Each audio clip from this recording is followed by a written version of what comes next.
Bem-vindos todos à nossa sexta live do Columbia University Alumni Club de São Paulo, o clube dos ex-alunos de Columbia. Queria recapitular, contar para vocês sobre as primeiras 5 lives que tiveram, que foram incríveis. A primeira foi com o CEO mundial do Cantar e Bop, José Colagrossi, a segunda com o nosso ex-embaixador Sérgio Amaral. 4 semanas atrás tivemos a honra de receber a Cláudia Yoshinaga da GV. Depois recebemos o economista Bernard Appi, e a última live foi também muito especial com os diretores jurídicos Marina Delfino, do TripAdvisor, nos Estados Unidos, e Daniel Arbix, do Google, aqui em São Paulo. Agora temos a honra de receber o Dr. Thomas Bennis-Felsberg, que é o presidente do nosso conselho consultivo, e um convidado muito especial, o juiz Daniel Cardio. Se vocês perderam alguma das nossas lives, podem acessar as gravações nas nossas mídias sociais. Estamos no Instagram, Facebook, LinkedIn e no YouTube.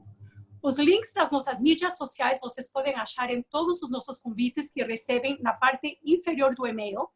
Por favor, sigam a gente, curtam as nossas páginas nas mídias sociais, porque é lá que postamos os nossos eventos.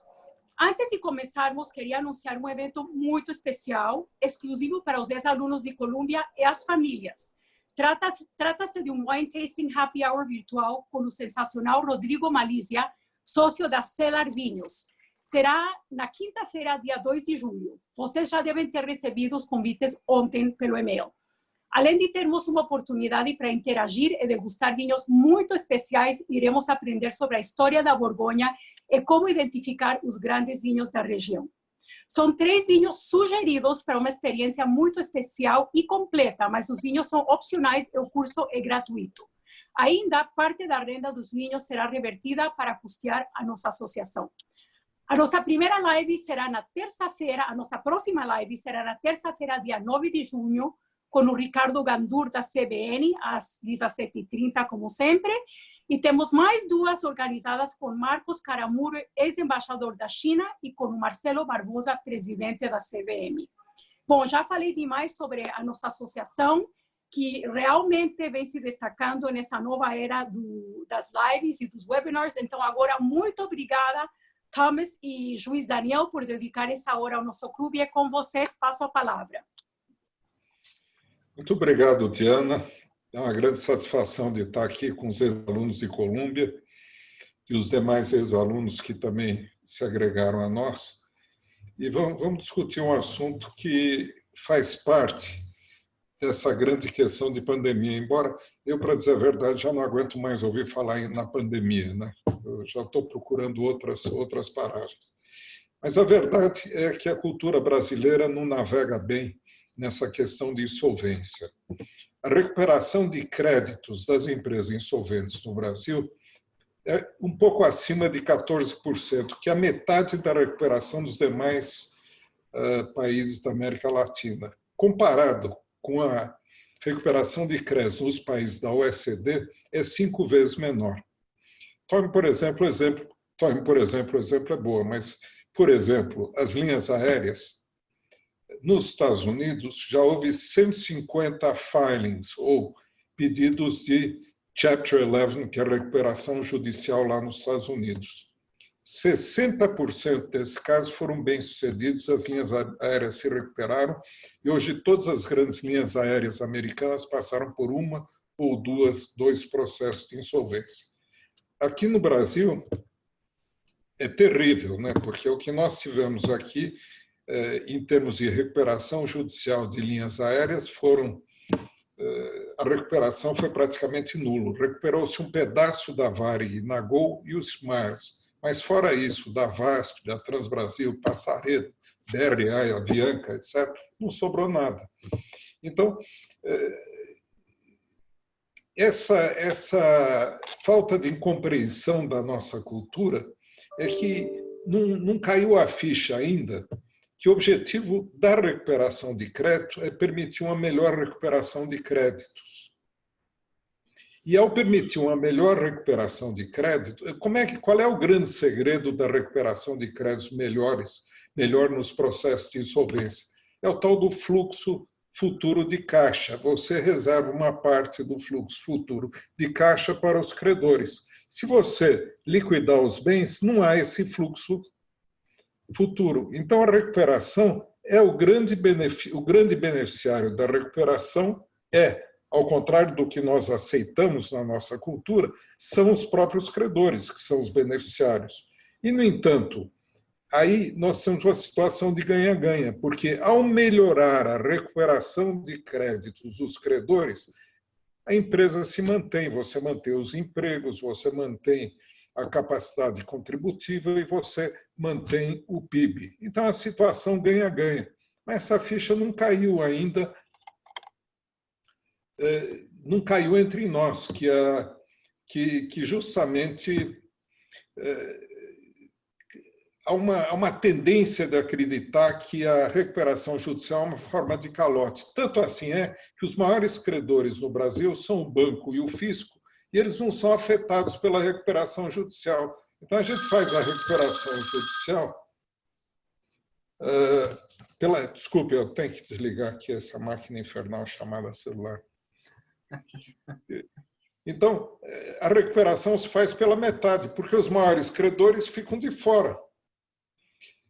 Então, o que acontece na prática aqui, no nosso dia a dia, é que uma empresa que começa a ter dificuldades em pagar as suas dívidas, ela começa a se tornar insolvente.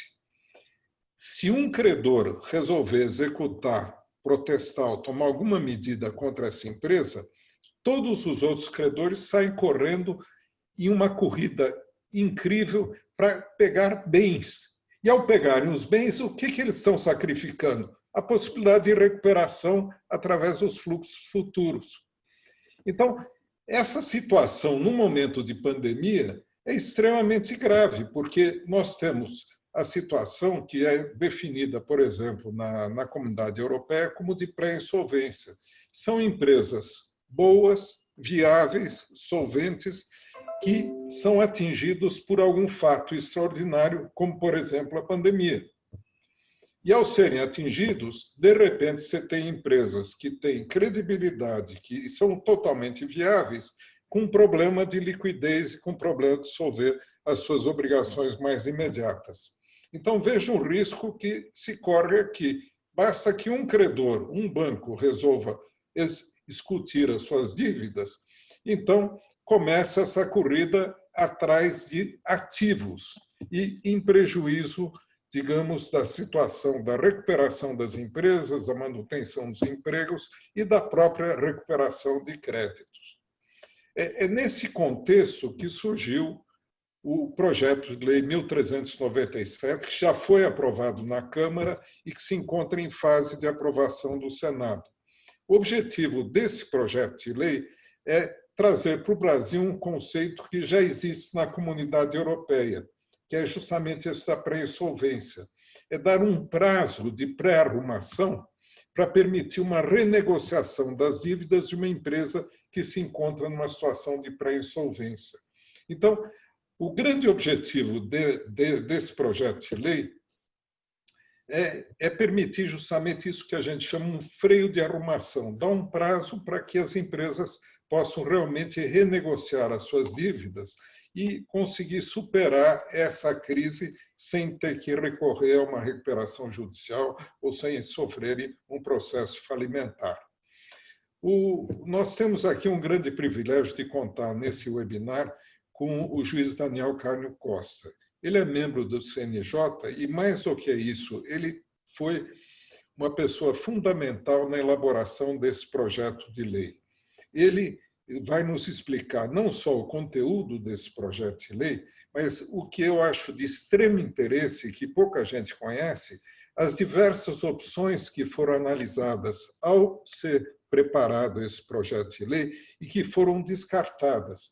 E essas são as soluções encontradas. Como eu disse, esse projeto de lei, o 1397, foi aprovado pela Câmara dos Deputados e foi aprovado também, tem o apoio do Ministério da Economia e tem apoio do Judiciário, e nós temos uma organização um pouco informal, que participam 25, mais ou menos, entidades do setor privado, que também analisaram e que também opinaram favoravelmente a esse projeto. Então, ele encontra uma certa unanimidade entre, digamos, os profissionais engajados nessa área, o judiciário, a Câmara dos Deputados e a administração. Então, é com grande prazer e muita honra que eu transfiro a palavra ao juiz Daniel Carnio Costa e gostaria de já dar início fazendo uma primeira pergunta. Esse projeto de lei, o 1397, ele concede um prazo de 30 dias a todas as empresas para conseguirem um freio de arrumação inicial. Como é que funciona esse prazo de 30 dias que é concedido por esse projeto de lei? Bom, muito obrigado, doutor Thomas. Muito obrigado pelo convite, antes de mais nada. Obrigado, Dayana, por me receber no Columbia Alumni Club. É uma honra, é um verdadeiro privilégio poder estar aqui conversando com vocês num clube tão prestigioso quanto esse. Doutor Thomas, para começar a responder essa questão, se o senhor me permitir, é importante fazer uma breve introdução para contextualizar a nossa discussão. Veja, nós estamos vivendo uma crise global. Eu ainda hoje lia uma entrevista da economista-chefe do FMI e ela dizia que é uma crise global sem precedentes em qualquer outra crise que a gente já tenha enfrentado, com características muito diferentes de todas as outras crises, na medida em que afetam com maior ou menor intensidade todos os setores da economia e em todos os países relevantes do mundo. Portanto, é uma situação única, e mundial. Então, a primeira conclusão a que nós chegamos quando começamos a discutir essas questões, esse grupo começou a discutir essas questões porque o deputado Hugo Leal é o relator do PL 6229. Nós estávamos já trabalhando junto com o deputado na elaboração daquela modificação, daquele enxugamento do PL 10.220, que acabou gerando o substitutivo, que hoje pega o número 6229, no momento em que essa pandemia começou a trazer os seus efeitos para a economia brasileira e para a economia mundial. Então, o deputado Hugo Leal pediu a mim e a outras pessoas, o professor Ivo Weisberg, professor Márcio Guimarães, Pedro Teixeira, o Luiz Paiva, enfim, há um grupo de pessoas para que nós pensássemos ali a elaboração, se era o caso de termos ou não a elaboração de uma lei especial. Então, essa foi a primeira discussão. Nós precisamos de uma lei especial? E a resposta a essa pergunta parte da observação do que o mundo fez. Essa crise é uma crise global, é uma crise que veio lá do Oriente para o Ocidente, passando pela Europa. Então, nós temos aí a sorte, vamos dizer assim, de ter um delay para poder observar quais foram as reações dessas economias relevantes da Ásia e da Europa, para então analisar, com base na observação daquilo que já foi feito, a conveniência ou não de agir. E a primeira resposta é uma resposta que veio sem qualquer dúvida. É necessário uma legislação especial para enfrentar esse tipo de crise, porque os instrumentos disponíveis nas jurisdições, de maneira geral, que lidam com insolvência empresarial, recuperação e falência, são instrumentos feitos para serem utilizados num mercado que funcione, num mercado em pleno funcionamento, para tratar de questões que devem ser excepcionais, que é a crise da empresa no mercado em pleno funcionamento, no mercado funcional. Você tem ali situações excepcionais de empresas que precisam de uma ajuda para se recuperar, porque mesmo viáveis, em razão das disfunções das estruturas de livre mercado, não conseguem alcançar a sua recuperação. Mas essa pandemia inverte esses polos. Essa pandemia transforma em regra aquilo que era exceção, porque ela afeta o funcionamento do mercado de maneira geral.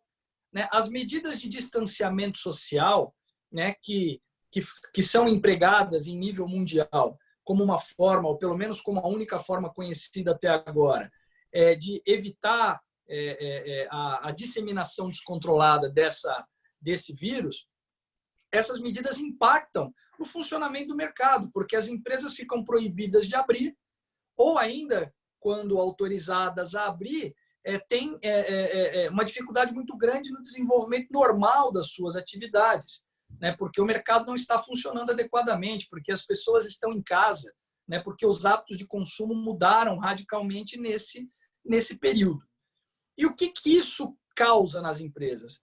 Algo que o Lawrence Summers, de Harvard, aí nos Estados Unidos, identificou como um descasamento entre os relógios econômico e financeiro das empresas. Né? O relógio econômico para, a empresa deixa de ter faturamento ou experimenta uma queda brutal de faturamento. Mas as suas obrigações continuam vencendo, os boletos continuam vencendo, ela precisa cumprir as suas obrigações.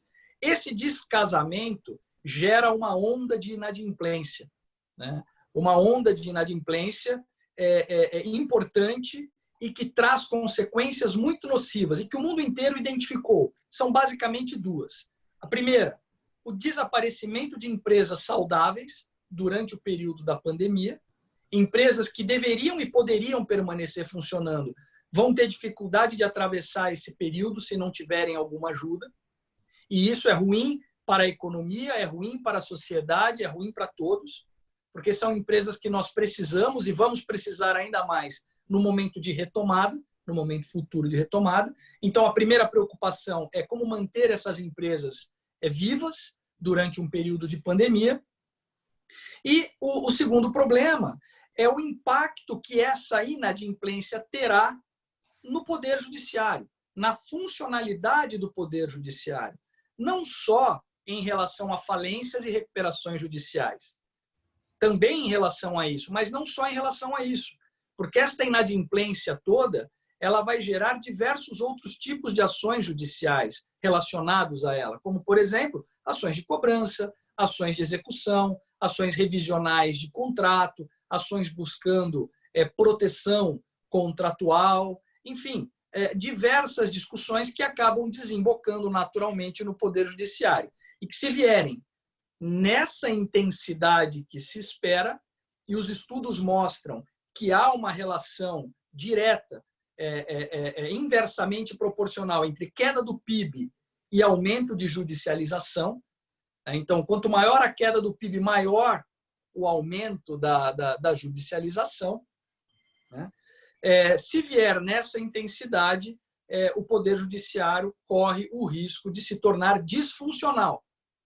E aí não consegue dar respostas a nada mais. Não só a recuperações e falências, mas um simples pedido de cobrança não será mais processado. Uma medida liminar de urgência não será analisada em tempo útil, porque não haverá juízes suficientes para dar conta de uma demanda desse tamanho. Então, a primeira resposta é essa. Nós precisamos de uma legislação para atacar esses dois pontos. E essa conclusão, Diana e Dr. Felsberg, não é uma conclusão brasileira. Essa é uma conclusão mundial.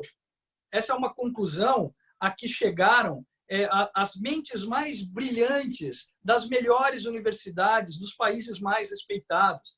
Então, nós estamos falando do Joseph Stiglitz, ganhador do Prêmio Nobel, ex-presidente do Banco Mundial. Nós estamos falando do Aron Acemoglu, turco-americano, economista laureado pelo Prêmio Nobel. Estamos falando do Jean Tirole, né, da França, também laureado pelo Prêmio Nobel, dentre vários outros. David Skill é um dos professores mais prestigiados nos Estados Unidos, da Universidade de Pensilvânia.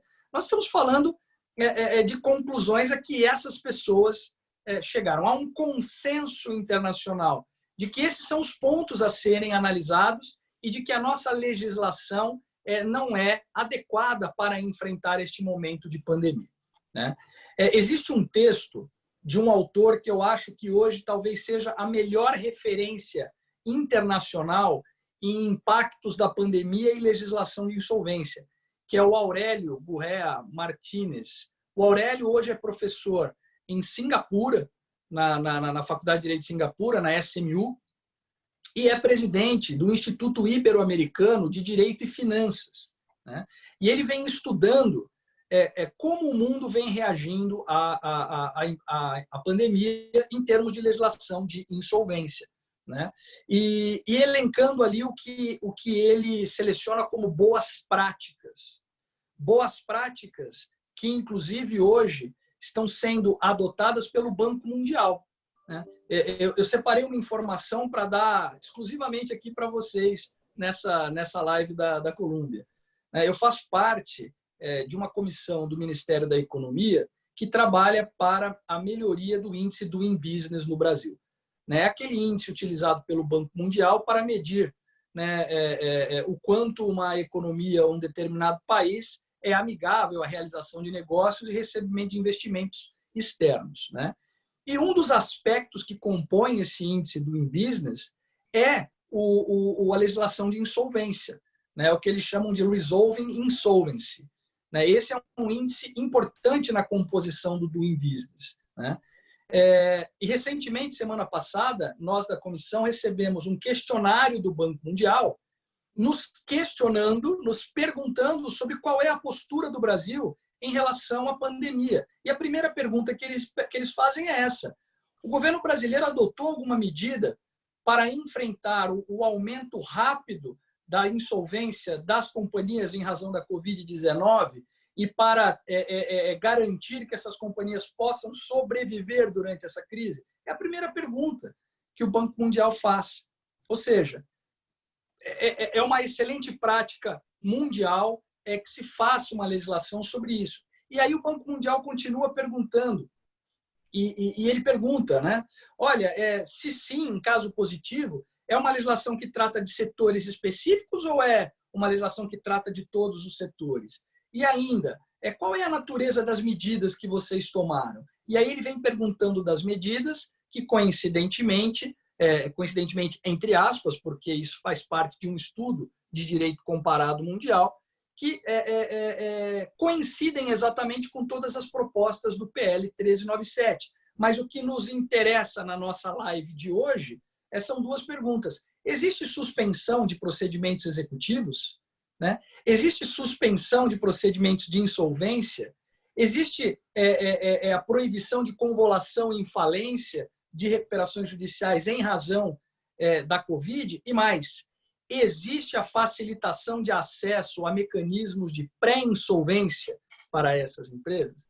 Então, diante de todo esse contexto, 2 pontos, e agora eu começo a responder a sua pergunta.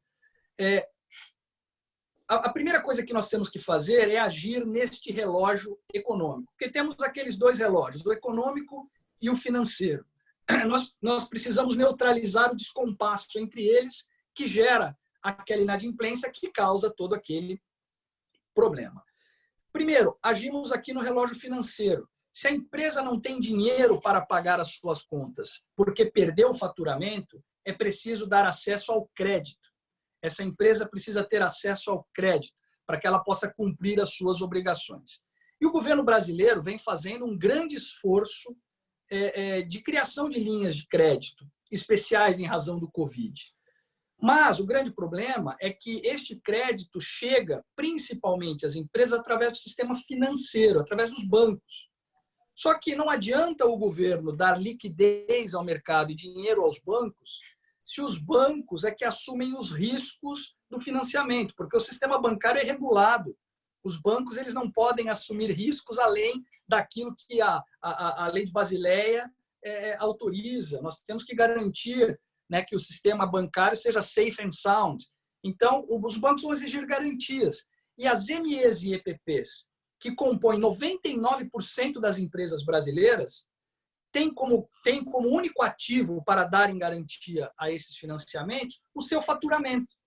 Mas é justamente o faturamento que elas perderam durante o período de pandemia. Ou seja, elas não têm garantias a oferecer aos bancos e por isso é que 1% daqueles 40 bi de reais que foram disponibilizados pelo governo federal chegaram efetivamente a MEs e EPPs. Dados do Sebrae demonstram que agora, em começo de junho, né, 86% das empresas MEs e EPPs não conseguiram acesso a nenhum tipo de financiamento. Bom, diante desse cenário, resta muito claro que é preciso criar outras formas de financiamento dessas empresas, para que elas possam pagar as suas contas. Financiamento que venha através do mercado e não através de sistema financeiro, através de outros agentes financiadores, inclusive os próprios credores. E aí entra em cena o DIP, o financiamento DIP, que é muito comum nos Estados Unidos. Você precisa criar incentivos para que os próprios credores financiem a permanência de funcionamento e a reestruturação daquela empresa viável nesse primeiro momento.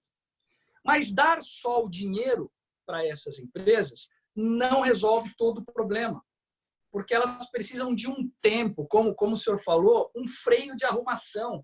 Elas precisam entender o impacto da pandemia sobre a sua atividade até para poder decidir qual é a melhor proposta a fazer aos seus credores. Só que essas empresas não devem para uma pessoa só. Elas devem para várias pessoas, porque o mercado é assim. E outra, essas pessoas que são credoras dessa empresa também são devedores de outrem.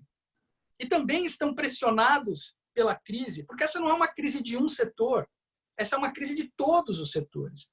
Então, todos, em certa medida, são credores e devedores e todos estão em necessidade.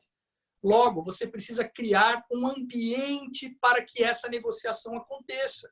Do contrário, não vai acontecer. Você tem que dar o recurso e tem que criar um espaço de respiro para que a negociação possa acontecer. Dados do Sebrae. Até junho, sabe quantos % das empresas conseguiram renegociar nesse ambiente sem nenhum tipo de ajuda?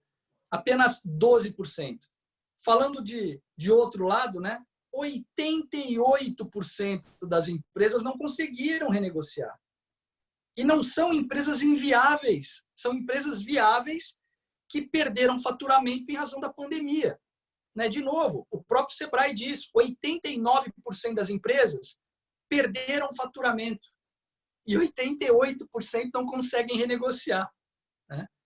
São números que demonstram a necessidade de se criar um espaço de negociação. Como é que se cria esse espaço de negociação? Mexendo no outro relógio, no relógio financeiro, dando medidas de alívio financeiro para que ela tenha tempo para negociar, tendo preservados os seus ativos. E aí a resposta a esse alívio financeiro, nós consideramos várias possibilidades na comissão. Existem várias respostas mundo afora. As duas principais respostas são a moratória, ou seja, suspende-se a exigibilidade da obrigação por algum período. A Alemanha adotou moratória. Reino Unido adotou moratória. Singapura, que é um dos maiores hubs financeiros mundiais, adotou moratória. Austrália, Nova Zelândia, dentre outros países, adotaram algum tipo de moratória. Portugal também. Vários países adotaram moratória. Só que moratória no Brasil tem uma carga muito negativa. Quando se fala em moratória no Brasil, se acende uma luz vermelha e essa palavra acaba sendo lida como calote, como estímulo à inadimplência, enfim, tem uma conotação muito ruim. Mas Joseph Stiglitz, por exemplo, fala em moratória, inclusive em nível internacional. Um economista laureado pelo Prêmio Nobel, que foi presidente do Banco Mundial. Ele fala da necessidade de um broader stay, ou seja, de um stay mais amplo, inclusive aplicado para pagamento de serviço de dívida externa para as economias em desenvolvimento. Mas nós decidimos que não iríamos adotar a moratória. Inclusive, como um detalhe engraçado dessa história, em algum momento da justificativa do projeto aparece a palavra moratória, porque inicialmente nós trabalhávamos com a ideia de moratória e depois decidimos mudar e optar por aquilo que o David Skill, por exemplo, que o Lawrence Summers, por exemplo, sustenta. Eles sustentam uma suspensão de atos executivos. Uma suspensão de atos executivos de maneira a garantir que aqueles devedores não sejam privados de ativos essenciais e encerrem as suas atividades durante um período de negociação. porque o Dr. Felsberg sabe muito bem, porque atua para devedores, não é possível você negociar com vários devedores ao mesmo tempo, sendo atacado individualmente em ações individuais por esses credores. Né? A atuação conjunta desses credores leva ao encerramento da atividade. É o tal do dilema do prisioneiro. Nem sempre a soma das melhores opções individuais dos credores vai gerar a melhor opção coletiva, porque esse ataque individual dos credores vai gerar o encerramento das atividades em prejuízo dos próprios credores. Os próprios credores vão sofrer e vão receber menos com isso. Então, nós optamos por essa suspensão legal. E agora, respondendo diretamente. Por 30 dias, e nós discutimos qual seria o melhor prazo. Inicialmente, era um prazo de 60 dias, mas em conversas com o Ministério da Economia, chegamos lá a um consenso de que era melhor reduzir este prazo para 30 dias, que seria um prazo razoável para esse primeiro freio de arrumação, né, de suspensão de atos processuais. Se aplica a todos os agentes econômicos. Essa é uma medida que não se aplica só a empresas. Se aplica a todos aqueles que geram empregos, produtos, serviços e tributos. Aqueles que exercem de maneira profissional e em nome próprio uma atividade econômica relevante. Porque esse é o bem jurídico tutelado. Esse é o objeto da proteção. São os empregos. Nós não queremos que os empregos desapareçam, que os produtos desapareçam. Então, esta primeira proteção é uma proteção contra atos executivos. Importante, as pessoas interpretam de maneira equivocada, talvez, essa medida. Porque essa medida, embora ela seja aplicada a todos os agentes econômicos, ela não é uma medida universal. Não significa que, ao se promulgar esta lei, suspende tudo e ninguém paga mais nada. Não. São só atos executivos definitivos, aqueles atos executivos que privam o devedor de ativos essenciais ao desenvolvimento da sua atividade. Portanto, esses devedores que serão beneficiados por essa medida já estão inadimplentes, porque já estão numa fase executiva avançada. Essa medida pressupõe a inadimplência e não estimula a inadimplência. E mais, inadimplência relativa a obrigações vencidas depois de 20 de março, ou seja, depois do período de pandemia. Né? Existiu uma discussão na comissão sobre a conveniência ou não de se fazer um ajuste mais fino para essa proteção. Não se deve fazer uma proteção geral, se deve identificar quais são os setores que necessitam para fazer essa proteção específica, evitando-se a utilização oportunista por agentes que não precisam. Bom, chegamos à conclusão de que não é possível identificar de maneira clara isso num curto espaço de tempo, e quanto mais tempo a gente ficar pensando, pior é para a economia. De outro lado, os dados do Sebrae mostram que só 2% das empresas brasileiras tiveram aumento de rendimentos na pandemia. 98% não tiveram, foram afetados.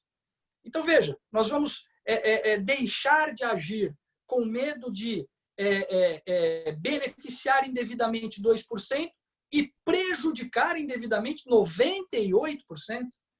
É isso que o Aurélio Martínez sustenta nas boas práticas. Ele diz, olha, o ideal seria realmente identificar essa medida para aplicá-la só para quem precisa.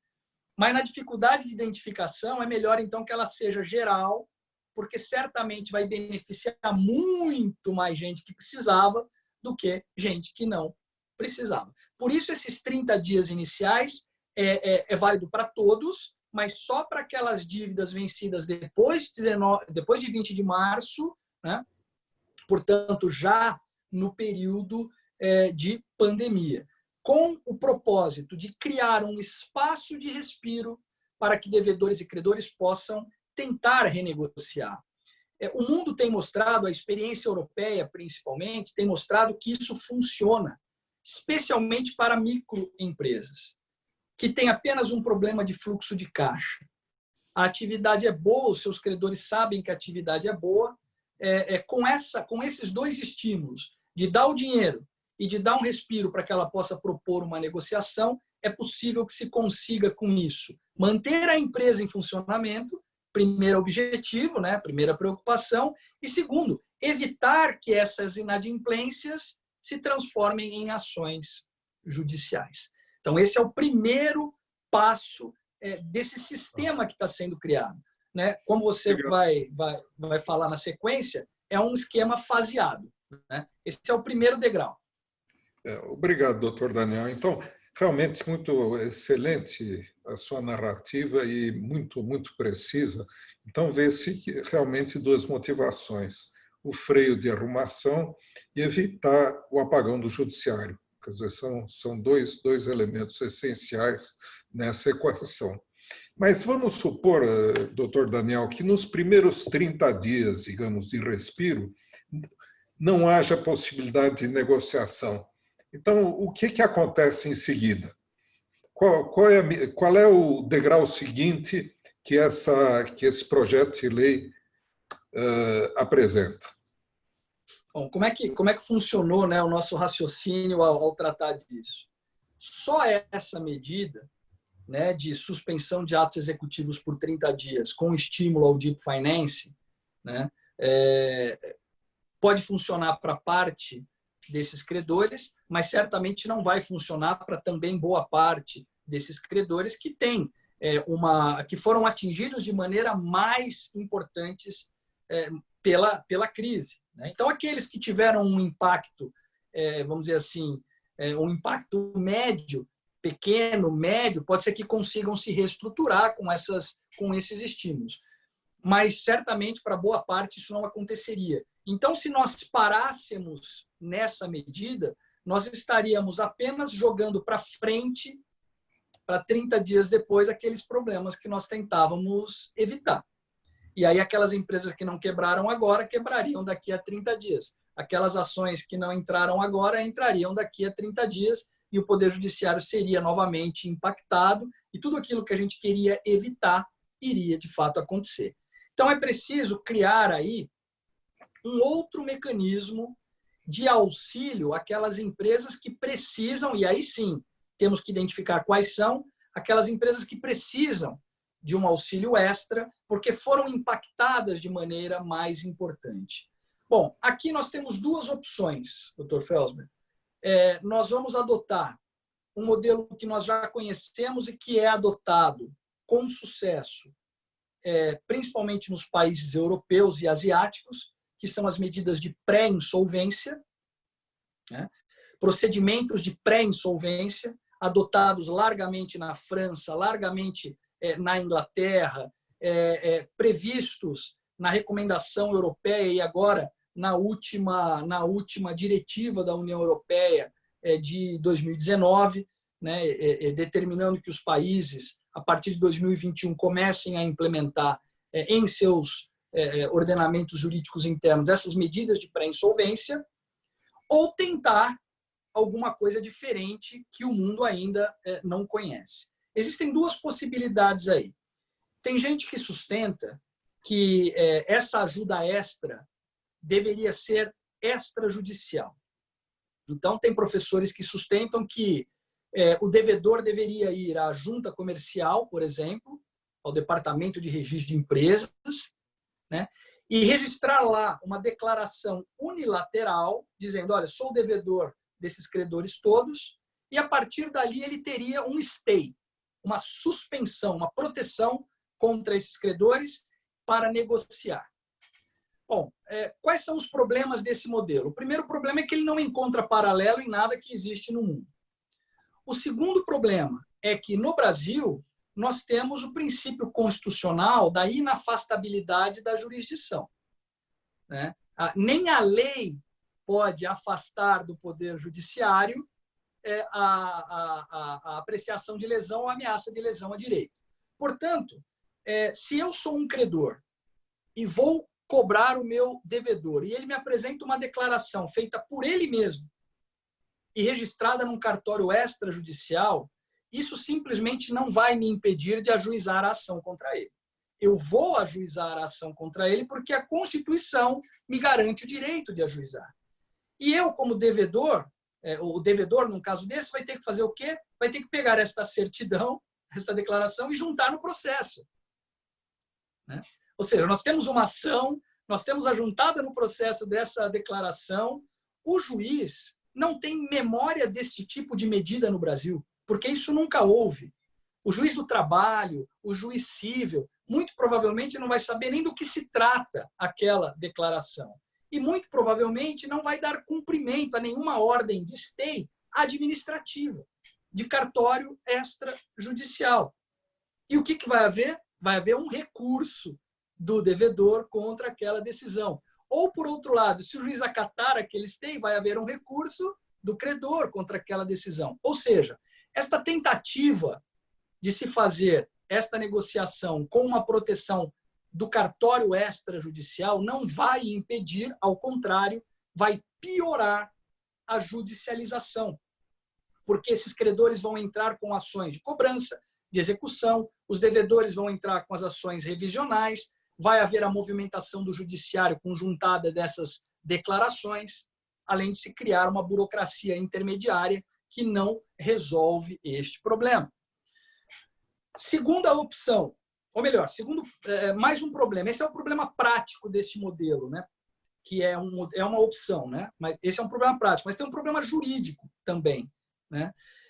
Se a gente for analisar toda a doutrina a respeito de stay, principalmente na Europa, que trata desses procedimentos de pré-insolvência, tecnicamente há necessidade de que a decisão seja judicial, porque para suspender uma ação judicial, há necessidade de uma decisão igualmente judicial e não administrativa. Então, tecnicamente, você tem esse problema e, na prática, você tem este outro problema de que isso não vai resolver, né, não vai impedir a judicialização de todas essas questões que vão chegar com ações complexas, com ações pesadas, com ações ordinárias, com recuperação, com falência, com tudo isso. Bom, qual é a nossa outra opção? Temos um outro modelo. Vamos optar pela experiência internacional em modelos de pré-insolvência? O mundo já mostrou, e o Aurélio Martínez coloca isso de maneira muito clara num artigo que ele publicou hoje, na data de hoje, na Universidade de Oxford, né? Os procedimentos de pré-insolvência, eles servem para proteger a funcionalidade do Poder Judiciário, servindo como um anteparo à utilização dessas ações viscosas e pesadas, que de fato congestionam o Poder Judiciário. Então, nós podemos criar aqui, e é o que o PL faz, né, um procedimento de negociação prévia, que é um procedimento de jurisdição voluntária e que não tem sentença, em que o juiz dará uma ou duas decisões muito simples. Procedimento que não vai ser aberto a todos, como é a suspensão legal. Vai ser um procedimento a ser utilizado por aqueles que precisam mais. Quais são aqueles que precisam mais? Aqueles que comprovem que tiveram uma perda de faturamento superior a 30% no trimestre, em comparação com o trimestre do ano anterior, do exercício anterior, para evitar sazonalidades. Um sujeito que teve uma perda de 30% é um sujeito que foi impactado de maneira importante pela pandemia. Esse é um critério. Poderia ser 40%, poderia ser 20%. É preciso um critério para selecionar, para que nós tenhamos aí um gatekeeper, né, para selecionar a utilização deste procedimento, para que ele não seja universal, né? Além disso, o sujeito, o agente econômico que queira se utilizar disso, tem que comprovar esse requisito através da declaração de um contador e tem que fazer este pedido através da utilização de um advogado. E haverá o recolhimento de custas judiciais, porque na nossa lei de custas existe a classificação própria de ações de jurisdição voluntária. Ou seja, tudo isso indica que não será uma ação utilizada por todos, apenas por aqueles que realmente precisam. A partir do momento em que esta empresa, que não conseguiu resolver naqueles 30 dias, porque foi impactado de maneira mais importante, pedir esta negociação preventiva, haverá um stay judicial por 90 dias. Então, ela ganhará 90 dias de proteção judicial, e o stay judicial todo mundo conhece, os juízes do trabalho, embora não gostem, já conhecem, os juízes cíveis, embora não gostem, já conhecem, já têm a memória do que é um stay, portanto, tendem a cumprir com mais facilidade essa ordem. Então, a devedora fica protegida por esse stay por mais 90 dias. E durante esses 90 dias, estímulos à negociação. Lá no relógio econômico, vamos dar linha de crédito para ela. Vamos facilitar ou dar vantagens para o próprio credor financiar. Então, veja, duas grandes vantagens por financiamento pelo próprio credor ou por agentes financiadores que não sejam do sistema financeiro. A primeira vantagem é a proteção do acordo. O PL diz o seguinte: credor, se você fizer um acordo e esta devedora pedir recuperação judicial ou falir em 360 dias, você não será prejudicado duas vezes. O valor do seu crédito retorna ao montante original. Seria uma novação provisória. Por 360 dias, depois ela se consolida. Mas se ele pedir alguma medida de insolvência neste prazo, volta ao valor original. Ou seja, não há risco para o credor.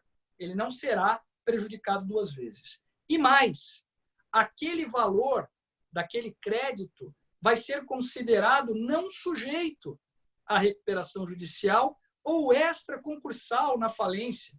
Então, imagine, Dr. Felsberg, se eu sou um credor quirografário fornecedor, a chance de eu receber alguma coisa num processo de insolvência é zero, praticamente. Eu não vou receber se ela quebrar, porque tem o fisco na minha frente, tem o trabalhista na minha frente, tem um monte de gente na minha frente, tem os extraconcursais na minha frente.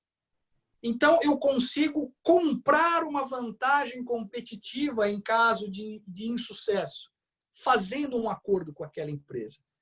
Então, isso dá estímulos para que este credor negocie durante este período, garantindo, de um lado, que esta empresa continue existindo, que é o que nós queríamos, e garantindo que não serão ajuizadas ações na justiça. Porque a partir do momento em que um devedor pede a negociação preventiva, nós coletivizamos as soluções em um único juízo.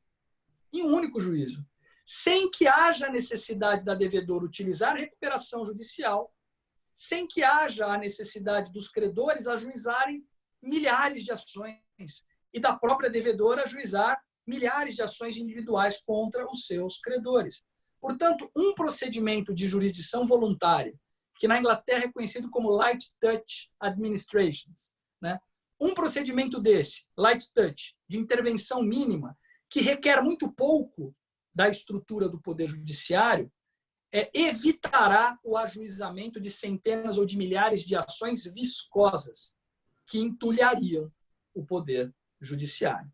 Eu costumo dizer que esse procedimento de jurisdição voluntária, né, a negociação preventiva, funciona como um hospital de campanha, que aumenta a capacidade de absorção pelo Poder Judiciário dessas demandas que viriam de toda forma para o Poder Judiciário. Então, eu acho, data vênia de entendimentos contrários, que seria até um tanto ingênuo imaginar que nós conseguiremos evitar que essas questões se judicializem, à luz da Constituição Federal Brasileira e à luz da cultura brasileira.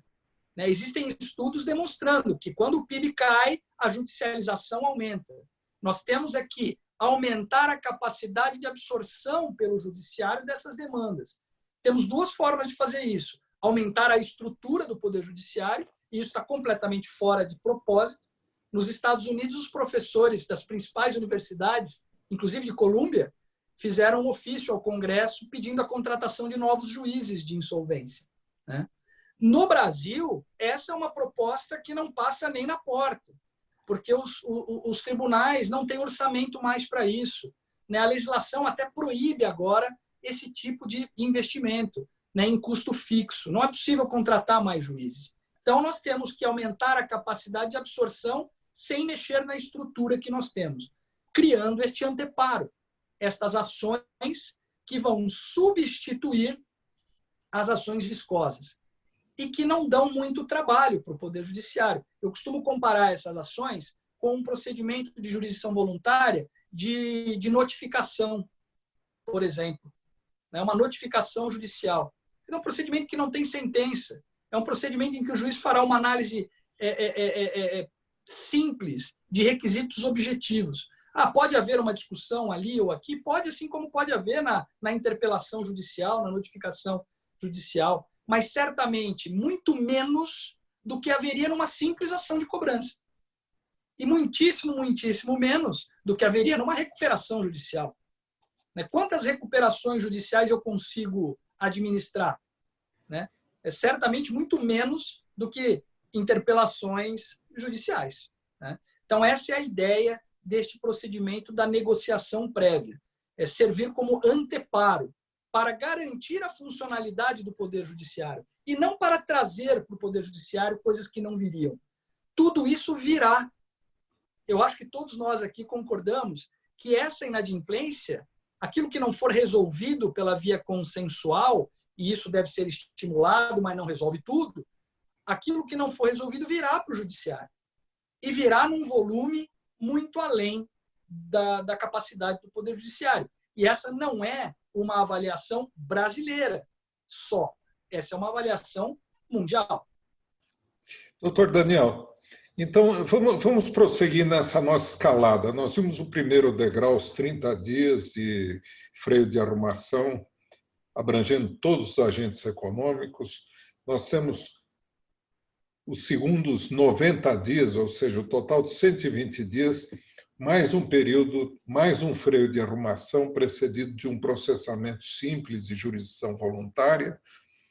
E vamos supor que nesses 120 dias as coisas não deem certo, ou seja, as renegociações não ocorram e as partes não consigam chegar a um acordo. Como é que fica? Será que o projeto ele procura também facilitar a tal da recuperação extrajudicial? Sem dúvida, sem dúvida. Como eu disse, há uma gradação, há um faseamento de acesso a mecanismos viscosos e que congestionam a justiça. Então, primeiro, há uma tentativa de que a composição seja feita independentemente da ajuda judicial, simplesmente com uma suspensão legal e com estímulo a financiamentos e financiamento DIP.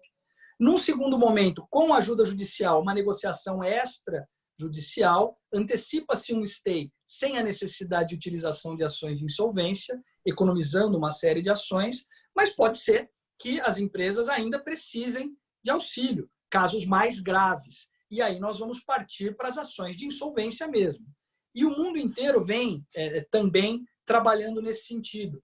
Nós precisamos estimular e facilitar o acesso à recuperação extrajudicial, depois facilitar o acesso e melhorar os estímulos para a recuperação de ME e EPP, e depois facilitar o acesso e melhorar os estímulos para a recuperação judicial convencional também, mas tomando cuidado para que ela não se torne mais vantajosa do que uma extrajudicial. Então, a extrajudicial, como é que ela funciona? Ora, nós baixamos o quórum, com 1/3 de acordo, com 30%, vamos dizer assim, de acordo, eu consigo ajuizar uma extrajudicial com stay que vincula todos os outros credores. E se eu conseguir 50% mais um dos credores, eu consigo um acordo que vincula todos os credores. Qual é a diferença desse procedimento para o mecanismo de pré-insolvência? No mecanismo de pré-insolvência, o acordo feito por um credor não interfere no acordo feito por outro credor. Então, o credor é livre para não negociar se ele não quiser, e ele não será dragado pela decisão da maioria.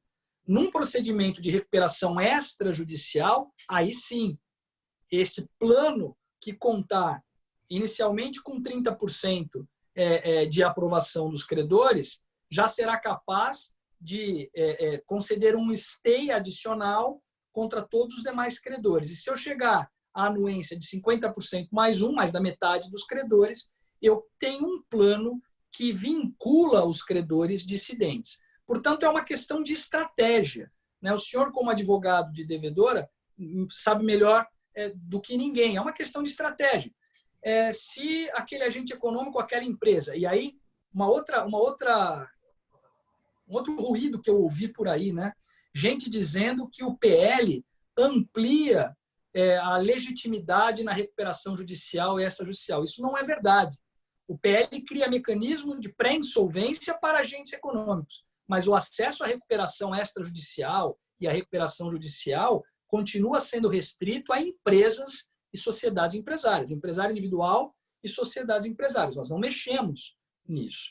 Então, se você tem uma empresa que utilizou o mecanismo de pré-insolvência e que percebeu durante o mecanismo de pré-insolvência que tem 30% de aprovação daquela proposta nos seus credores, ela pode pensar em ajuizar uma recuperação extrajudicial. Haverá um desconto do stay, o prazo de stay que ela utilizou neste mecanismo de pré-insolvência será descontado do prazo de stay da recuperação extra e da recuperação judicial.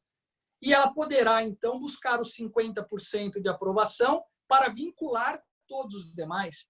Então, depende de como as negociações caminharem. Então, há uma gradação. Nós facilitamos um acordo totalmente extrajudicial, independentemente de ajuda judicial. Depois, nós estimulamos e facilitamos um acordo extrajudicial, mas com stay judicial. E estimulamos, caso tudo isso não dê certo, a possibilidade de uma recuperação extrajudicial com quórums diminuídos, facilitando, portanto, né, a proteção daquela atividade empresarial e também facilitando o acordo que se dá em favor dos próprios credores, né, porque vão receber alguma coisa se aquela atividade permanecer viva. Né? Então, isso é importante que a gente tenha bem claro isso em mente. Né? Só esclarecendo, o quórum da recuperação extrajudicial é atualmente 60%. Com esse projeto de lei, então ele ficaria reduzido 50 mais 1. Isso. E com uma observação... É inferior a 51%, né? 50 mais 1. Agora, doutor Daniel, então vamos seguir na nossa escada, nós estamos chegando muito próximo do final. Eu queria, digamos, pular um degrau, depois nós falamos da recuperação judicial rapidinho no final, mas só para falar de qual é o tratamento especial que é concedido agora às pequenas e às microempresas que se tornarem insolventes. Qual é a alteração, o que está previsto nesse projeto de lei 1397? As micro e pequenas empresas, elas são, como a gente já falou no início, 99% praticamente de todas as empresas brasileiras. E elas são responsáveis pela geração de mais de 50% dos empregos no Brasil. Portanto, é muito relevante que haja uma proteção adequada para micros e pequenas empresas que têm muito mais dificuldade de acesso ao crédito do que as grandes empresas. Então, a Lei 11.101 criou um procedimento especial para micro e pequenas empresas, mas um procedimento especial que não tem estímulos suficientes para que seja utilizado. Tanto é assim que, segundo dados da Serasa Experience, 60% das empresas que entram em recuperação judicial no Brasil são MEs e EPPs, mas elas utilizam o procedimento comum. Elas não utilizam o procedimento especial. Muito embora o procedimento comum seja mais custoso, porque tem administrador judicial, porque tem Assembleia Geral de Credores, né? Você tem um custo muito maior, uma burocracia muito maior, mas elas mesmo assim preferem este procedimento mais custoso. E por que isso? Segundo a nossa análise, por dois motivos. Um dos motivos seria que o plano especial do procedimento especial é um plano pré-moldado. Não há discussão com os credores. É um plano que estabelece lá parcelamento, uma carência, e é isso. Pode haver um desconto sem nenhum tipo de limitação, mas ele é um plano pré-moldado. Num procedimento comum, utilizado por uma ME e EPP, ela vai conseguir negociar um plano em melhores condições do que aquele plano pré-moldado. Mas a principal causa, segundo a nossa avaliação, é uma regrinha que diz o seguinte: no procedimento especial, a empresa ME ou EPP apresenta aquele plano pré-moldado sem qualquer negociação prévia, e se houver a objeção de mais de 50% dos credores, ela quebra. Ou seja, o risco é um risco muito grande. Ela não tem oportunidade de negociar, então ela prefere o procedimento menos arriscado, embora mais custoso. Né? Então, o que nós fizemos? Nós melhoramos as condições deste plano pré-moldado, né, ampliando a possibilidade de parcelamento, ampliando a carência, mantendo a possibilidade de desconto da forma como for proposto pela própria devedora e, principalmente, nós tiramos essa ameaça e dissemos que, se houver a objeção de mais da metade dos credores, aquela recuperação será extinta sem julgamento do mérito. E a empresa vai decidir o que fazer. Com isso, nós acreditamos que vamos tornar este procedimento um procedimento mais atrativo. Eu já ouvi bastante críticas a respeito disso, dizendo que o projeto poderia ter sido mais ousado em relação a este procedimento. Mas veja, nós estamos tratando de uma alteração temporária, excepcional, para ser utilizada só nesse momento de pandemia. Nós não podemos criar, nesse contexto, um procedimento que se torne tão vantajoso que atropele todas as tentativas anteriores de resolução do problema sem judicialização. Senão nós vamos ter aí sim uma enxurrada de recuperações judiciais de ME e EPP, que vão colapsar o poder judiciário. Então, esta calibragem, esta sintonia não é tão simples e tão óbvia como alguns podem pensar. Né? Este jogo de criar estímulos, né, é um jogo que deve ser jogado com alguma prudência. Por isso é que nós melhoramos as condições. Agora, é certo, poderíamos ter sido muito mais ousados? Poderíamos, mas poderíamos desequilibrar também essa tentativa de faseamento do acesso ao Poder Judiciário, fazendo com que fosse vantajoso para todas as empresas pular a suspensão legal, pular a negociação preventiva e ajuizar desde logo uma recuperação judicial de ME e EPP. Afinal de contas, elas são 99% das empresas brasileiras. Então, essa foi a lógica observada pelo projeto. Perfeito. Muito obrigado, doutor Daniel. Então, como última pergunta minha, nós temos algumas perguntas dos participantes e vamos tentar respondê-las, porque já estamos chegando, aliás, já superamos o nosso tempo. Em geral, eu sou muito pontual. Mas vamos rapidamente só... Eu falei demais. Só resumir, não, doutor Daniel, foi realmente brilhante. Aí nós agradecemos muito essa sua intervenção, porque realmente não só explica o que está no projeto de lei, mas as opções que nós tivemos, ou que a comissão teve ao redigir o projeto para formular um que obteve uma aceitação bastante ampla dos diversos stakeholders.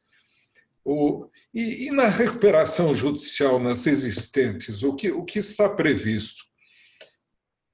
Bom, na esteira do que 38 jurisdições internacionais fizeram, né, 38 países relevantes fizeram nos 5 continentes, algumas mudanças, algumas flexibilizações em relação à recuperação judicial. Primeiro, facilitar o acesso à recuperação judicial, dispensando aqueles prazos que a Lei 11.101 exige. Então, os 2 anos de existência, 5 anos do encerramento da recuperação anterior, esses prazos são retirados para recuperações ajuizadas agora, durante o período de pandemia, para ajudar as empresas a terem acesso a esses mecanismos. Segundo, na esteira do que tem feito também o mundo, né? Dificultar a convolução em falência de recuperações em razão do descumprimento de obrigações por conta da pandemia. Então, se as empresas saudáveis vão ter aquele descasamento entre relógio financeiro e econômico, imagine o quanto não vão sofrer as empresas que já estavam em recuperação judicial e que tiveram um plano aprovado, né, com base num contexto econômico muito diferente do que esse que ela vai enfrentar agora. Ela vai ter dificuldade de cumprir as suas obrigações.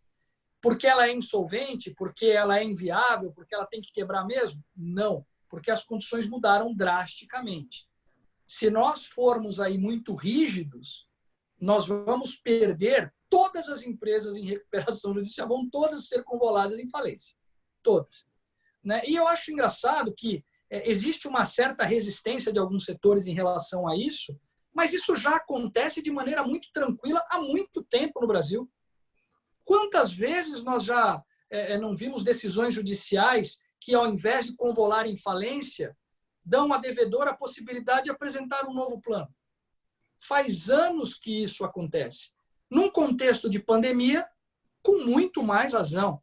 Então, não vai haver a convolução em falência, vai haver a apresentação de um novo plano, e aí sim os credores deliberam em Assembleia Geral de Credores o que eles pretendem, dar esta nova chance ou preferir a falência daquela empresa. E talvez a medida mais polêmica, né, dessas alterações. Nós precisamos equacionar aquelas dívidas pós-petition, aquelas dívidas que são extra-concursais, que são não sujeitas, porque são posteriores ao ajuizamento da recuperação. Todos nós sabemos, e os números mostram, que o período de cumprimento do plano no Brasil é muito longo. Né? São anos a fio, 5 anos, 10 anos, eu não me lembro agora exatamente quanto tempo em média, mas são 2 anos de fiscalização do plano, mas raramente há o encerramento da recuperação em 2 anos. Então, 1 ano para que o plano seja aprovado, já são 3. Então, é tranquilo a gente falar em 4 anos, 5 anos, 6 anos. Veja, se eu só permitir à devedora a possibilidade de renegociar as dívidas que constavam no plano, sem dar a ela a possibilidade de renegociar as outras dívidas que não estão sujeitas ao plano, de nada adianta, porque ela quebra por outra razão. Ela deixa de quebrar por conta do plano e quebra por conta do extraconcursal. Ora, se nós retiramos aquele prazo de 5 anos para repetir a recuperação judicial e uma empresa que acabou de ter encerrado seu procedimento pode ajuizar imediatamente outra recuperação judicial, por que não aproveitar um procedimento de recuperação judicial já em andamento para ser feita a reestruturação desse passivo? Agora, existem outros pontos sensíveis nesse momento, que é a questão da expectativa dos credores, aqueles que renegociaram ou que negociaram com a empresa em recuperação com a expectativa de que aquelas dívidas não seriam incluídas no plano de recuperação, principalmente aqueles que financiaram a atividade. Então, nessas discussões, e reconhecendo essa necessidade, nós incluímos lá uma regra que exclui dos efeitos desse novo plano tudo aquilo que foi renegociado pela empresa com autorização judicial. Os DIPs que foram feitos durante o processo de recuperação estariam fora e os investidores teriam seus interesses preservados na negociação deste novo plano. Mas a ideia de tudo isso é fazer o que o mundo tem feito, né? Que é dificultar a quebra de empresas durante um período de pandemia, partindo do pressuposto de que essa inadimplência é uma inadimplência decorrente de um fato extraordinário, que não indica necessariamente a inviabilidade daquela empresa. Uma outra medida que nós fazemos é dificultar o pedido de falência, né? Dificultar o pedido de falência. Então, o mundo inteiro subiu, né, os limites para que a falência possa ser requerida pelos credores contra a devedora. Nós fizemos isso também, subimos para R$100 mil. Só dívidas superiores a R$100 mil justificariam um pedido de falência. Então, basicamente, são essas as medidas em relação à recuperação judicial. De novo, só para empresas que inadimpliram obrigações vencidas durante o período da pandemia. Isso não beneficia aquela empresa devedora, Dr. Felsberg, que já não vinha cumprindo o plano antes mesmo da pandemia. Essa não será beneficiada por essas regras protetivas. Só serão beneficiadas aquelas que inadimpliram durante o período de pandemia e, evidentemente, que demonstrem que haja um nexo causal entre a inadimplência e a crise, o Covid-19. O que, na minha razão, na minha opinião, podia até ser presumido em razão das estatísticas mostradas pela Fiesp, mostradas pelo Sebrae, né, de que 2% das empresas no Brasil se beneficiaram da pandemia. 98% foram prejudicadas, né, pela pandemia. Perfeito. Perfeito, doutor Daniel. Deixa eu ler alguns dos elogios que foram passados pelo chat aqui. Abordagem lúcida, global, parabéns. Fantástico, excelente. Parabéns, doutor Daniel. Parabéns pelo evento. Ou seja, parece que pelo menos uma parte dos ouvintes curtiu bastante essas perguntas. Eu vou encerrar agora com duas perguntas que foram feitas pelos participantes. E já estamos 12 minutos além do nosso tempo regulamentar. Mas então... está muito interessante e fácil de Obrigado, Diana. Obrigado, Diana. Ótimo. Então, uma pergunta que não cala é saber se, passado esse período temporário de vigência desse projeto de lei, que vai só até dezembro de 2020, será que algumas dessas medidas que parecem ser bastante úteis serão incorporadas na nossa legislação? E a outra pergunta é de uma profissional leiloeira. Ela quer saber se durante esse período de pré-insolvência se caberia às empresas devedoras lançarem mãos de leilões para possibilitar a venda de ativos e assim também se capitalizar. Então, duas questões, são as últimas. Continuam chegando mensagens e perguntas, mas eu vou encerrar por aqui e vou pedir ao doutor Daniel os seus comentários com relação a esses dois últimos pontos. Em relação à possibilidade de se incorporar essas novidades, né, a nossa legislação permanente, não de maneira apenas temporária, eu sou francamente favorável à adoção no Brasil de mecanismos de pré-insolvência. Não apenas como uma estratégia de enfrentamento da crise da pandemia, mas como um mecanismo de utilização permanente que ajudaria e muito o bom funcionamento das varas especializadas, por exemplo. Porque nós teríamos ali um anteparo para a utilização das ações de insolvência.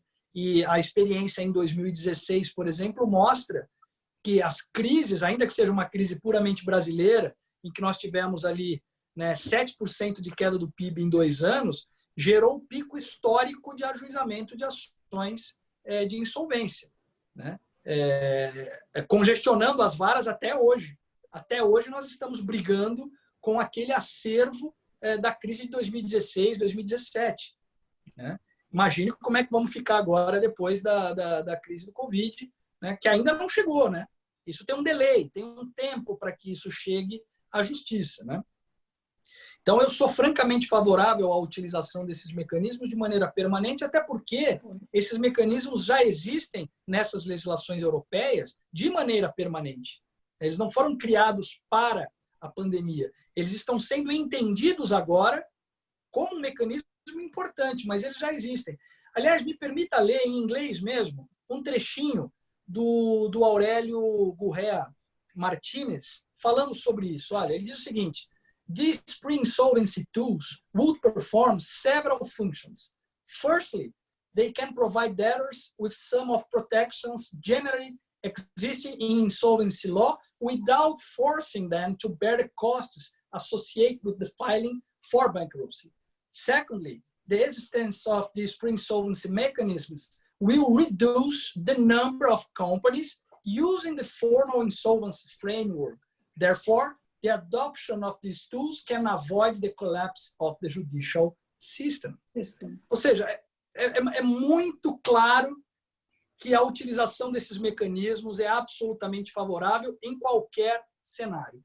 Mas eu acho também, Dr. Felsberg, que essa pandemia poderia servir como um ótimo laboratório para que nós testássemos de maneira temporária esse mecanismo no Brasil e depois, com base na experiência vivida no Brasil, decidir se é o caso de mantê-lo de maneira permanente, né? No nosso ordenamento. Embora eu seja favorável, para mim, eu já estou convencido disso em razão da experiência estrangeira. E a segunda pergunta, com relação à alienação de bens, sem dúvida nenhuma, a alienação de bens é hoje uma das principais ou quase únicas opções dos devedores para se capitalizar. Hoje, só consegue se recuperar, e o Dr. Felsberg sabe bem disso, empresas que têm ativos para vender, porque a empresa que pede recuperação não tem acesso a financiamento bancário, é rating H, e aí não consegue financiamento bancário, a chance que ela tem é ter ativos para vender. Isso continua verdadeiro, né? A venda de ativos continua sendo muito importante. Embora a gente crie o DIP durante esse procedimento de negociação, a empresa que tem ativo para vender vai ter essa possibilidade. Mas nós temos uma dificuldade adicional, né? Essa crise não é uma crise setorial. Essa crise é uma crise global e que atinge todos os setores de maneira intensa. Então, pode ser que as devedoras tenham dificuldade de alienação de ativos por falta de compradores, né? A gente tem que ver como é que o mercado vai se comportar. Mas o primeiro comportamento dos agentes econômicos numa situação dessa é sentar em cima do caixa, né? Como se diz na gíria. É não gastar. Para que eu vou adquirir algum ativo num momento de crise? Eu vou esperar passar e depois eu vou avaliar essas oportunidades. Só vou comprar aquilo que for na bacia das almas. E aí é um bom negócio para quem compra, mas um péssimo negócio para quem vende. Então, a venda de ativos continua sendo importante, mas eu penso que sozinha a venda de ativos não vai cumprir a função de financiar essas recuperações. É isso junto com o DIP. Aí funciona. Perfeito. Muito obrigado. Eu lembro só um aspecto interessante no direito europeu em vários países, que quando uma empresa ela começa a ter, ela apresenta um patrimônio líquido negativo, ela é obrigada por lei, até não fazendo seria crime, a ou entrar com processo de insolvência ou liquidar, ou ser liquidada. Então, aí que entra também esse aspecto da pré-insolvência, né? Então, isso passa a ser um remédio que as empresas que apresentam um patrimônio líquido negativo, elas teriam um freio de arrumação para tentar se capitalizar, para fazer as alterações necessárias que permitam a ela continuar, não obstante esse dispositivo legal. E me permita um comentário rápido sobre isso, doutor Felder, porque o senhor tocou num ponto importantíssimo. Na Europa, existe, na maioria dos países europeus, essa obrigação de declarar a falência, de declarar a insolvência e de fazer um aviso prévio para a utilização desses mecanismos de pré-insolvência. Só que isso foi suspenso na grande maioria dos países por essas legislações extraordinárias. Uma das coisas que as legislações extraordinárias fizeram na Europa foi suspender este dever de declarar a falência sob pena de responsabilização criminal do gestor. Ele não precisa fazer isso lá. Isso gera muita confusão também, porque eles falam, mas na Europa funciona diferente, não adianta você querer pegar o mecanismo de pré-insolvência, porque lá existe o dever de declarar a insolvência. Na pandemia, não. Na pandemia, esse dever está suspenso. Está suspenso na Alemanha, na França, está suspenso na Inglaterra, em todos os países que exigiam esse tipo de aviso prévio, vamos dizer assim. Então, foi ótimo o senhor ter lembrado disso. Perfeito. Doutor Daniel, e resta a mim agradecer muito a sua participação nesse programa. Continuam chovendo elogios aqui. Muito bom, excelente, foi excepcional, brilhante. Bom, eu não vou fazer isso, não, porque nós estamos chovendo molhado aqui, né, doutor Daniel? E agradecer também ao Clube de Colômbia, aos ex-alunos representados pela Diana aqui, e principalmente a todos os que participaram desse nosso evento e que não só permaneceram até o final, além da 1 hora prometida, mas o número cresceu durante o evento. Então, muito obrigado a todos pela participação, pela oportunidade, e vamos continuar assistindo todos os webinars do Columbia Club. Muito obrigado. Obrigada, Dr. Thomas. Obrigada, juiz Daniel. Muito especial. Obrigado, Diana. Conte sempre comigo. Obrigado, Dr. Thomas. Estou sempre à disposição. Foi um grande prazer. Como eu disse no início, foi uma honra ter participado. Honra é sempre nossa. que convidado, Obrigada. participarei. Tchau. Obrigado a todos que assistiram. Boa noite a todos. Boa noite. Obrigado.